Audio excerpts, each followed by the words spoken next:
algum momento, todos vamos morrer. Morri. Isso é um fato da vida. Como saber se eu sou salvo? Como saber se eu estou indo para o inferno? Esses 3 sinais vão explodir a sua cabeça. Olá, meus queridos, tudo bem? Bem-vindos, esse é o canal Nova Perspectiva. E você tem alguma dúvida de para onde você vai depois que você morrer? Certamente que sim. Nesse vídeo, vamos esclarecer todas essas dúvidas. Mas se você ainda não é inscrito nesse canal, você vai se inscrever agora e dar um like, beleza? Para dar um apoio para esse projeto, para a gente continuar postando esses vídeos, tá bom? No Evangelho de João, capítulo 3, versículo 16, que é um versículo bem famoso, Jesus fala que só através dele nós podemos ter a vida eterna. Porque Deus amou o mundo de tal maneira que deu seu único Filho, para que todo aquele que nele crê não pereça, mas tenha a vida eterna. Só que tem muitas pessoas que têm dúvidas, muitas dúvidas, se de fato elas seguem Jesus ou não. Porque se elas seguem Jesus, elas vão ter a vida eterna. E se não seguem, logo não vão ter. Você sabia que Jesus falou mais sobre o inferno do que o céu na sua caminhada aqui na Terra? O inferno é um perigo muito real e é muito importante nós falarmos sobre isso. Então lá vai, vamos falar sobre esses 3 sinais que, se estiverem na sua vida, vão servir de alerta para você. Primeiro sinal: relativizar o pecado. Antes de falar sobre esse sinal, precisamos falar sobre os fanáticos religiosos. Eu não estou pedindo para vocês se tornarem fanáticos religiosos que levam tudo ao extremo e tentam servir a Deus com a força do seu próprio braço. Mas quando eu falo de relativizar as verdades da Bíblia, são aquelas pessoas que levam em consideração a sua própria verdade ao invés da vontade de Deus. Essas pessoas acham que Deus vai aceitar tudo o que elas dizem, tudo o que elas fazem, tudo o que elas pensam.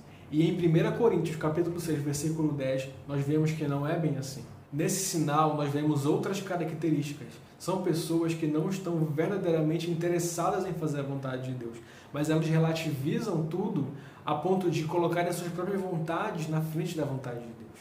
Elas falam mais ou menos assim: não tem nada a ver eu fazer isso, não tem nada a ver eu ir para aquele local, não tem nada a ver eu pensar dessa forma, não tem nada a ver eu falar essas palavras. Mas a Bíblia fala claramente sobre o nosso comportamento como cristãos. Em Mateus capítulo 16, versículo 24, Jesus fala bem claramente sobre isso. Segundo sinal, a pessoa se sente confortável com o pecado.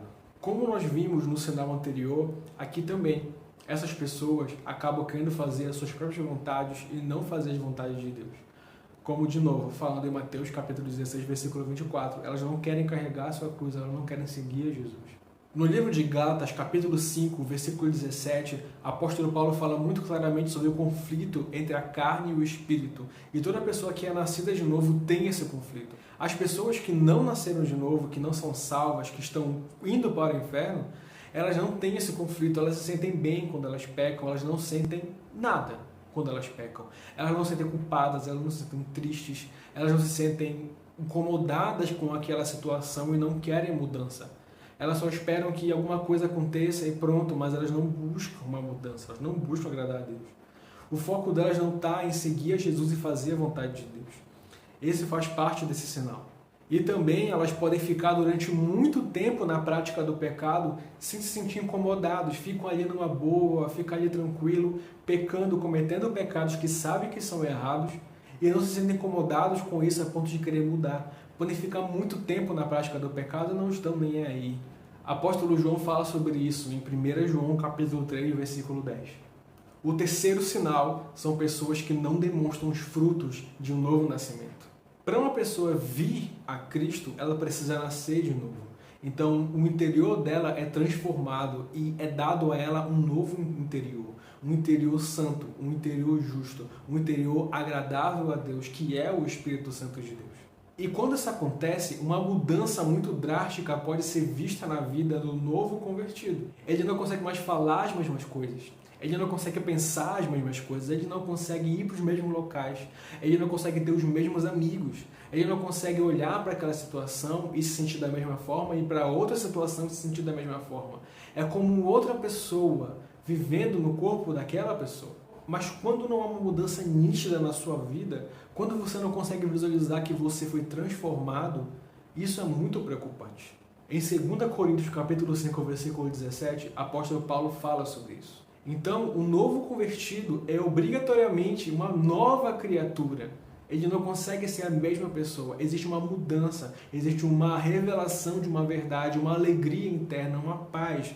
Você sente uma paz, você sente um alívio, você sente que tem alguém com você. Você não está mais sozinho. Isso é muito claro no novo convertido. E se alguém se converteu, veio para Cristo, entendeu que Ele é o caminho, a verdade e a vida, e não sentiu isso, isso é um sinal que talvez essa pessoa não esteja nascida de novo em Cristo, mas ainda esteja na prática, ainda esteja nascida no pecado. Em Romanos 8, versículo 5, apóstolo Paulo fala sobre a inclinação daqueles que nascem do Espírito e a inclinação daqueles que nascem da carne. Então a pessoa que não teve uma mudança nítida no seu novo nascimento, ela ainda se inclina para o pecado, ela se sente confortável com o pecado, ela consegue ficar muito tempo praticando o pecado. Percebam que isso são características dos outros sinais que nós já comentamos. Então, quando alguém começa a praticar pecado, mesmo dizendo que nasceu de novo e se sente bem com esse pecado, e ela se inclina para esse pecado, e se sente bem com esse pecado, e relativiza as coisas, enfim, misture tudo isso. Esses sinais juntos mostram que essas pessoas que cometem pecado, que se sentem confortáveis com o pecado, que não apresentaram uma mudança, que não se inclinam para Cristo, não nasceram dele, não nasceram de novo.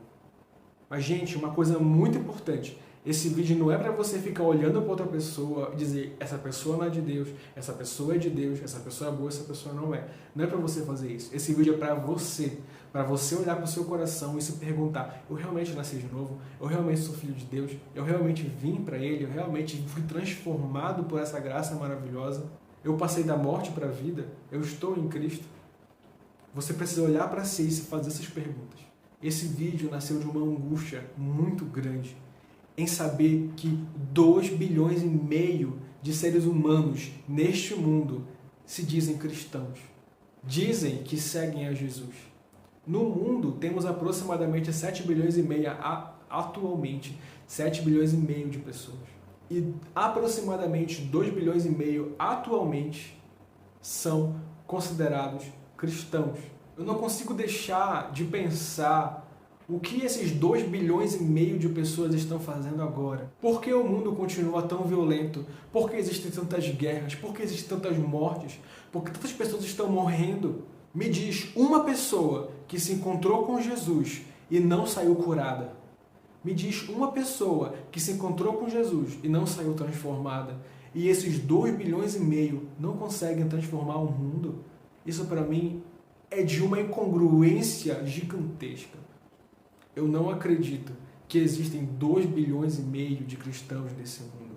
E talvez você tenha sido enganado a sua vida toda. Talvez você ache que porque você nasceu numa igreja, que você conhece a Bíblia, que você tem um comportamento que você acha que é bom, você pode se considerar justo e reto diante de Deus.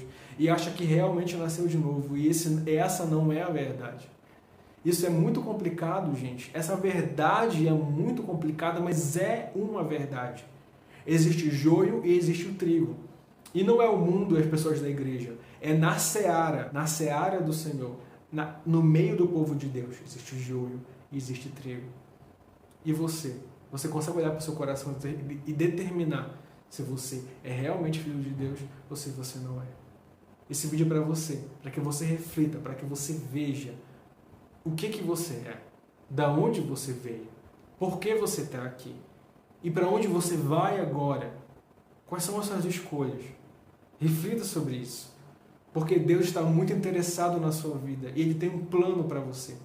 Ele quer usar você, Ele quer falar com você e através de você. Se permita ser usado por Deus. Então, gente, se inscreva nesse canal, ative o sininho, dê o like, por favor, para que a gente continue alcançando mais gente, continue falando do Evangelho para mais pessoas. Então é isso, gente. Muito obrigado por ter assistido mais um vídeo. E vamos continuar explorando essa maravilhosa vida cristã juntos.